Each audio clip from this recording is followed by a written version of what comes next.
Okay guys, so today is my first Alliance Insight video where I actually show some lines. If you want to see my initial reaction to the cards and going over them in more detail, I posted that video yesterday, so you can go and have a look at that.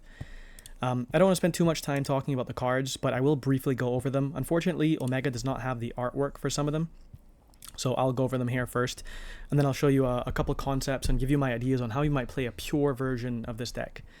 First of all, Witches of the White Forest. This is the field spell, and the best card out of all of them by far. So when this card resolves, you can add a White Forest monster from your deck to your hand, but you are dark locked from the extra deck for the rest of the turn. They also can treat a White Forest monster you control as a tuner this turn.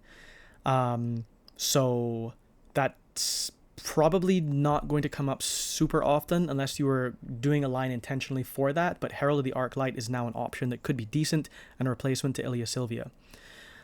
Weird thing about this is this has this random effect where once per turn, your White Forest monsters can't be destroyed by battle, and then the White Witch one has an effect where if you control another Diabell monster, then monsters you control can't be destroyed by card effects. So you have a battle and card effect protection if you have the right cards on the field. So anyhow, then there's Mystic Mystery. So this is the Synchro Poplar, level 4 tuner Synchro, which means you special summon it off of Diabell, obviously. So if it's special summoned, so it doesn't have to be Synchro summoned, if it's special summoned, you can target 2 White Forest monsters in your grave, place them face up in the owner's spell and trap zone as continuous spells. Now, obviously, this is meant in the lore to interact with Doom Dragon, because you can cheat him out by sending 2 face-up monster cards from your spell and trap zone to the graveyard, and then he has a trigger effect where you can push back a monster. So yeah, that's and because Doom Dragon is an 8 and the Poplar is a 4, they can then go into Execute Dragon, which is a 12. So again, obvious like from the lore that these are supposed to work together. It's a generic. During the main phase quick effect, you can pop, you don't pop. You can push back a monster either that's on the field or in the graveyard, but you can't use that effect next turn. Or rather, this card can't use the effect next turn. If you got rid of this and summon it again, you could use it again, just like Mirror Jade. Then it has a battle phase effect where you can pop 2 cards, but one has to be a monster and one has to be a continuous spell. For example, the card that he pushed back to a continuous spell and then something else. So you have a lot of board clear by just going this card alone to place 2, bring out Doom Dragon, push back, then bring out Execute Dragon. Okay, now we have the most controversial cards of the set, and I know that no matter how good or bad these cards are, 90% of people are going to put them in their deck just because they're cool. So that said, I do think that this card, this specific one, is probably the underrated one of the bunch. So Diabell is the White Witch. It's a level 8, and it is always treated as a White Forest card, which is the only reason this isn't really garbage, because you can search it off of Tails, off of Field Spell, off of LZ, off of Arciela, so you can always have this any hand you want. Monsters you control cannot be destroyed by your opponent's card effects while you control 2 or more Diabell monsters. You can only use each of the following effects once per turn. You can send a spell or trap from your hand or field to the grave as cost, so that will trigger your stuff. Special summon this card from your hand. And then if this card is normal or special summoned, you can dump a Sinful Spoils or Diabell card from your deck to the grave. So how this works with Adjudicator is it sets up a way to special summon Adjudicator easily, because Adjudicator, if you hard draw, is basically a brick. Luckily, it is always treated as a Sinful Spoils card, which means that you do access this off of Azamina LZ when you send it to the grave as Synchro material, and that actually is pretty important in more kind of like muddy game states where like stuff has happened and you need a way to get this card because the effect would be live. Now this one can special summon itself from hand or grave by banishing a spell and trap from your hand and or grave. Then it has a quick effect where you can pay half your life points to target a card your opponent controls and destroy it.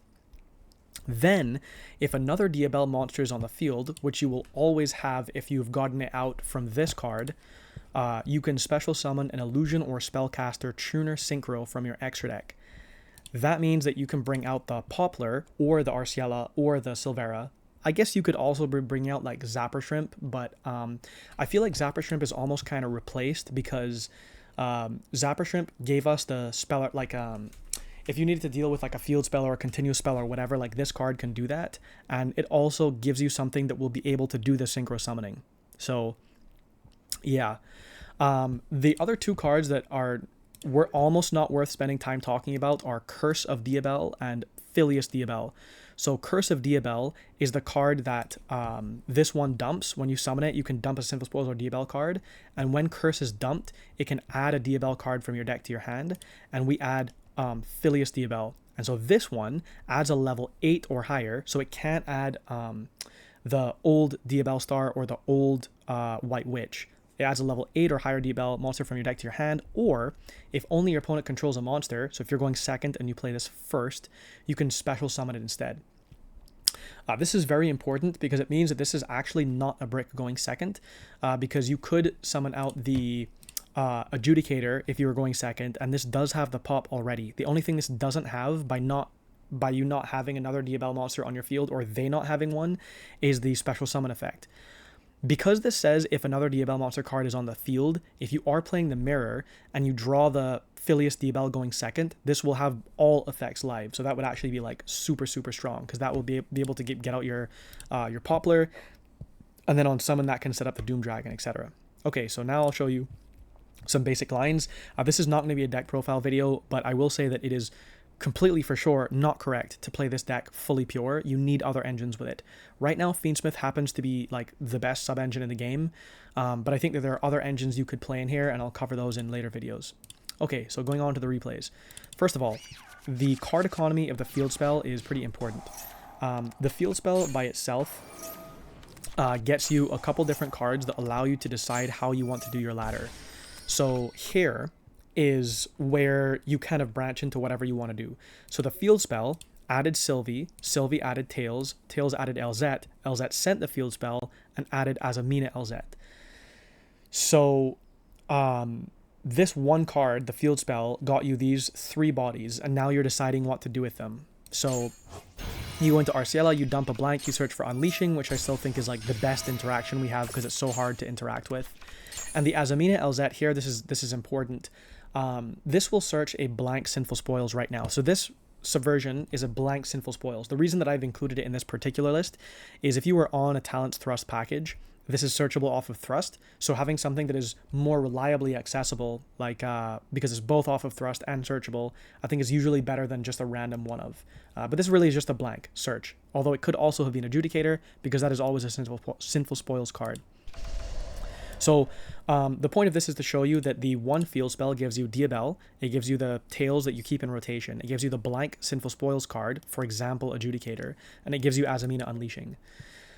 You can set this up in a way where if you've hard drawn like an Imperm, a Goat or something, and you're going first and you want to put that in the grave, you can very easily have Adjudicator be part of your end board, because you would have a trap in your grave to banish. But that's quite situational, it's not like a guarantee in the combo. Okay, so that's the basic field spell card economy. Now if you include the new Diabell monsters in that loop, your end board off of the one field spell looks a lot more impressive, but it does require you to play some cards you don't really want to draw. So here again, we get to the same point where the field spell gives us the Sylvie, the LZ, and the Azamina LZ. So we go into Arciela, we send a blank, and we search for the Witch. So this one, remember this one is this one, the White Witch. And when she's summoned, we can dump the trap, and the trap, when it's dumped, can add Filius Diabell, and Filius Diabell can add a level 8 or higher Diabell monster, and so now we get Adjudicator, because we have a trap and a spell in grave that we can banish the special Adjudicator. And kind of like less important effect, when Filius is banished, all Diabell monsters we control, that would also include the Synchro monster, gain 500 attack. So it does help with ODKing. So what you will see here is as we pass turn, when the opponent does something, what we've set up is the Diabell, the Tails that we've kept in rotation, the blank Sinful Spoils card, and we have both of the Diabells on field. Now this is not actually the most efficient way to use these resources. Even if you've drawn literally nothing else, you could still have brought the Sylvie out from your grave by shuffling back Arciela, and you use the Sylvie and the White Witch to do like a closed heaven line, because the Adjudicator doesn't need the Diabell to stay, the other Diabell to stay on field. It will always have the pop, and because you have the Synchro Diabell on field, it will also get the special summon from the extra deck. So unless you particularly need to keep the card destruction protection effect from the White Witch, it's really just a body on board that doesn't do anything. But anyhow, so our opponent plays, we would use Adjudicator to pop something, and we can special the Mystic Mystery, and then on summon, he will trigger to place 2, and if we want, in their main phase, we can use Mystic Mystery to Synchro summon into whatever it is that we want, like the Execute Dragon or a Legatia, or if we had like another, different level on field, we could go into something else instead. So I guess this is worth noting that if you do cycle through a Stellar in your opponent's turn, you could use this to go into another 6. Anyhow, so that's what that does. Now, what happens if you have drawn the field spell, but you want to hold it? So you want the field spell to resolve, right? So where you would typically see this is if you draw Sylvie and Azamina Elzette, you would never want to reveal your hand, right? And with the Witches of the White Forest, you almost want them to use their interaction on the Sylvie because it doesn't matter. But if it does resolve, then you would attempt to ladder first before revealing that you have the field spell. And so here you can go into, like a ladder, and you have, access to your, like, your Unleashing that you always want.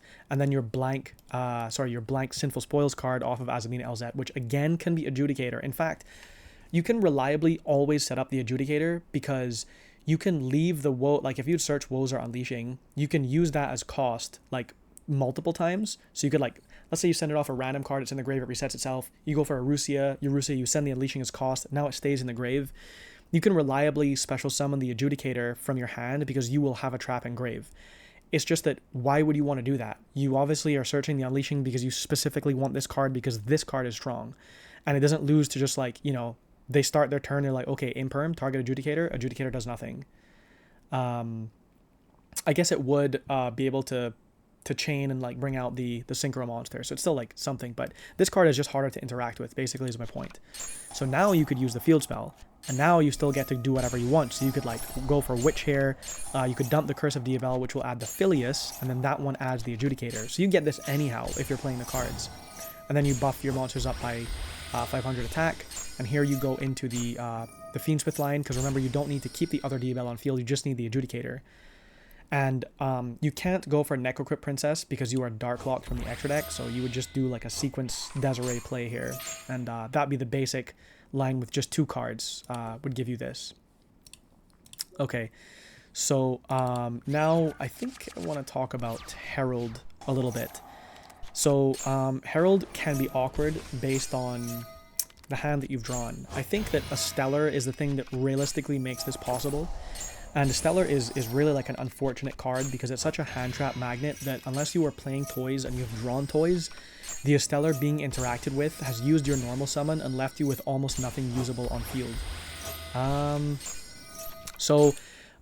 Okay, let's stop at this point and talk about this for a second. Usually with an Omni Negate, like with Ilia Sylvia, you want to make it as early as possible so that you can protect the rest of your engine resolving. The problem with Herald of the Arclight, just if you need to use Lacrima to dump Engraver, is that Arclight says any monster sent from the hand or main deck to the grave is banished instead. So you would be banishing your Engraver if you dumped it off of Lacrima. Obviously, this doesn't matter in lots of FiendSmith situations because you could have drawn an Engraver and you pitch it and you summon another Engraver off of Requiem, and so you have the Engraver on field summoned by Requiem, you have an Engraver in grave that you drew and pitched for whatever, and that brings itself out, and you never had to dump anything off of Lacrima. And then that wouldn't matter, and you could just have done the Herald way earlier. But I'm just trying to show you that, if you do need to do the dump, you do actually, unfortunately, have to do it before you summon the Herald, otherwise it won't work. And now you can turn your Azamina Elzette into a tuner, and you can make your Herald, and then that will search for, your blank Sinful Spoils card, and that's how you'd make the Herald. Okay, the other thing I wanted to show is, again, if you, let's say that you need Necrocrypt Princess for some reason. So in this case, you actually don't need to go for Necrocrypt ever with this line, because the Requiem can summon an Engraver instead of a Lacrima, and then because you have an Engraver in grave because you drew it, that can shuffle back whatever, the Lurie or the Requiem, and now you would have 2 Engravers on field, and then you can make the Wave Hiking with that. But I'm just showing you, if you need the Necrocrypt for whatever reason, you do actually have to do it first if you've drawn the field spell and you want to start with your field spell. So, I don't think this is a huge deal because if you're making Wave Hiking, you want to make it first anyhow to protect yourself from Nib or whatever. Usually you wouldn't make it later, unless you were playing against something very particular. So here you go for whatever ladder where you have Diabell, and again, if you're playing the Diabells, which are kind of cheesy, I think, you dump the curse to add the Filius. The Filius gives you the Adjudicator, and now you can banish those two to special itself. You gain the 500 attack boost. So now you have the Queen of the Diabell on field, you have the Wave Hiking Caesar, you have Adjudicator, and the other Diabell. You do have... Here's the thing. You do have a Sylvie Engrave that could shuffle back an RCL to bring itself out, but you've already done... you've already used your Requiem, so it's not like you need to make a Closed Heaven for something. You could bring out the Sylvie and make a 12, and I guess it would be more interactions if you brought the Sylvie out, you made a 12, let's say like a Crimson Dragon, or the Execute by itself, and then the Crimson Dragon would, you know, bring out Crystal Wing, I think, by targeting Diabell, or you would just make an Execute and you would be saving it for its quick effect, because remember, it's a main phase quick effect where you can push back a monster, or well, it could be either on the field or in the grave, you can push back. So I think you would normally want to do that. And then you still want to have your unleashing, obviously, in case anything goes wrong. So that's how that works. Okay, last thing that I want to show is a couple things to remember in terms of OTK options. And this is also kind of off the back of the field spell. I'm just showing the field spell for everything because it's new. So let's say that we're in kind of like a game, we're going second type situation, and maybe we hit our opponent with Dark Ruler or Droplet, right? That's basically the type of situation that I'm talking about. So our opponent has a few cards on field, and maybe we've drawn Dark Ruler or Droplet or something. We've dealt with some interactions, and we're having issues clearing the board, and so we activate the field spell, and we want to do a ladder that allows us to clear the board. Because remember, you know, like the thing with Runic is they could negate, they could pop, they could do all these different things, but because they don't have a battle phase, they would sometimes have issues clearing a board. So here, I guess it's worth mentioning that Subversion is no longer just a blank Sinful Spoils search off of Azamina LZ when you do the ladder with her into Diabell. If you're going second, you actually care about this card quite a lot. So anyhow, if we go for like a White Witch line, so we dump the Curse of Diabell to add Filius to get Adjudicator, banish those two. Remember, when the Filius is banished, our Diabells all gain 500 attack, which is helpful for OTKing or running over stuff. The Adjudicator can pop, so we pay half our life points to pop and bring out the Mystic Mystery. And that one can place 2 cards, and we can send those 2 cards to bring out Doom Dragon. On summon, the Doom Dragon can push back, and now we can go into a 12 with the Doom Dragon and the Mystic Mystery to make the Execute Dragon, and he has another pushback effect. We could bring out the Sylvie here, and what's kind of useful about this is where, you know, you could make another 12 like a Legadia for a pop draw, but you could also do a Crimson Dragon play because you already have a 12 on field, and you could go for like a Blazar or something like that.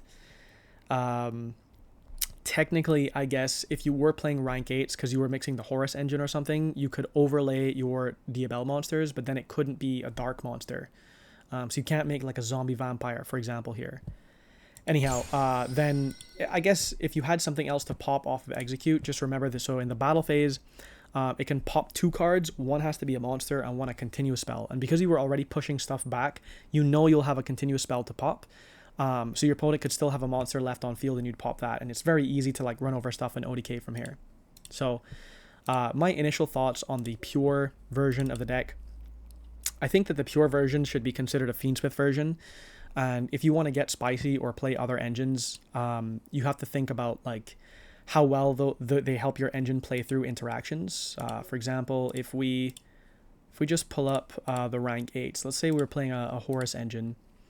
There are a lot of good ones that are dark. The Photon Lord is light, so that's decently helpful. I think that you would still play Zombie Vampire in this deck because that is a card where if you draw the Imseti, you're obviously going to start with the Imseti. And so if you need to make Zombie Vampire, despite it being a dark, that'll happen way before you attempt to resolve the field spell. Like, there's no reason if you drew field spell and Imseti that you would ever field spell first, even if there was no restriction, really. There are, you know, other cards like the Garunix Eternity that are also generic, and I guess you could have fields where like you've started with the Diabell White Witch, and you've gone into the other Diabell, and maybe you've used her pop or something, and you tried to go into the Mystic Mystery, the new poplar, and they, you know, interacted with it in some way or something. Or like one play I could imagine is you, let's say that you have this card, you summon it out, and you bring out the Adjudicator. Adjudicator pops something, brings out Mystic Mystery, and this places these two cards in the spell and trap zone from your graveyard, like on a crackback or something. And then you maybe go into this card and destroy all other monsters on the field, and then you still have the two cards in your spell and trap zone that you could turn into a Doom Dragon. Obviously, that only works if you have like some type of setup, I guess. But anyhow, there are options. There, like, this is also a light Hope Harbinger. Buzz King is a dark. So yeah, I think there are other engines that are worth considering. I'm going to cover those in more detail soon, and I also will be covering Supreme Darkness format. So if you have any suggestions, let me know. Otherwise, thanks for watching.